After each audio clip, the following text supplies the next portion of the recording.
दिलों में नूर भरता है, सदेता मज़रात परिवाने खुददारों में बाप। आप सबकी समातों और बसातों को रमज़ का सलाम। मेरा आज का मौजू इकबाल की सियासी खिदमत। जनाब सर, हजारों साल कायनात गर्दिश करती है तो एक ऐसा इंसान पैदा होता है जिसे जन्म देकर जमीनों आसमान फख्र महसूस करते हैं। वो सब जिसमें गोहरे आबदार ने जन्म लिया, वो मसीहा वक्त जिसने कौम के दिलों में आजादी की तड़प पैदा की, वो इमामुल अस हकीमुल उम्मत शायर मशीक डॉक्टर इलामा मोहम्मद इकबाल की हमारी शख्सियत है। आपको देखा जाए तो शायरी में आला, देखा जाए तो सियासतदानी में आला नजर आते हैं। जनाब सर, ऐसे सियासतदान को कैसे फरामोश किया जा सकता है कि जिसने सियासत की तारीफ पर 2 सत्रों में बयान कर दी हो? कैसे?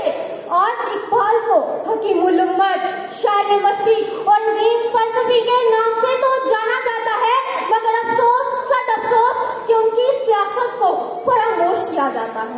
कि जनाब सर, आपने पहले तो अपनी शायरी के जरिए कौम में शोर पैदा किया, तो दूसरी तरफ बाकी के मुसलमानों का आईना दिखाकर कहीं तो उन्हें उनके बहाल और उनके मुस्तकबिल के लिए इस काबिल बनाया कि वो उसे संवार सके।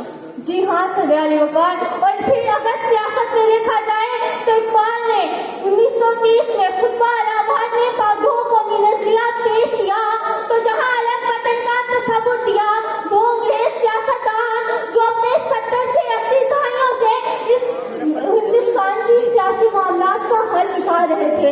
लेकिन अफसोस कि हर बार नाकामी से 2-4 होना पड़ता था, लेकिन इकबाल ने सिर्फ 3 साल में उसका हल निकाला। देवी इस्तबदाद है, देवी इस्तबदाद में है, देवी इस्तबदाद में है कबाइल, देवी इस्तबदाद की कबा में है कबाइल कौम, देवी इस्तबदाद की कबा में है कबाइल कौम।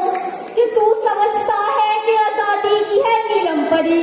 जनाब सर, मैं क्या क्या बयान करूं कि इकबाल की सियासत उस वक्त ही सामने आ गई जब खुतबा इलाहाबाद में अंग्रेजों को इतने सालों से आजादी के लिए लड़ते देखा, लेकिन कोई हल न निकाल सके। इकबाल ने 2 कौमी नजरिया को तरजीह दी, क्योंकि इकबाल हिंदुस्तान के मुत्हिदा रहने को ज़हरे कातिल समझते थे। तो ये तो हो गई इकबाल का सियासी पहलू, लेकिन उनका शायरी में भी सियासी पहलू है। आप फरमाते हैं कि क्या मैंने मुसलमानों के सियासी शौक को बेदार नहीं किया? क्या मैंने ये तरकीब नहीं की कि मुसलमान मुजाहिद बने? क्या मैंने इनकी और शौरी ज़ौक़ की तरबियत नहीं की? अरे ये सियासत नहीं तो और क्या है? क्या ये सियासत से कोई बालातर चीज है? नहीं, ये भी सियासत है। तो आखिर मैंने शायर के साथ इजाजत चाहूंगी, कि हुकूमत है वो सियासत है वो तर्ज़े हुकूमत है, सियासत वो तर्ज़े हुकूमत है कि जिसमें बंदों को गिना करते हैं तोला नहीं करते। आप सबकी समाअत करो।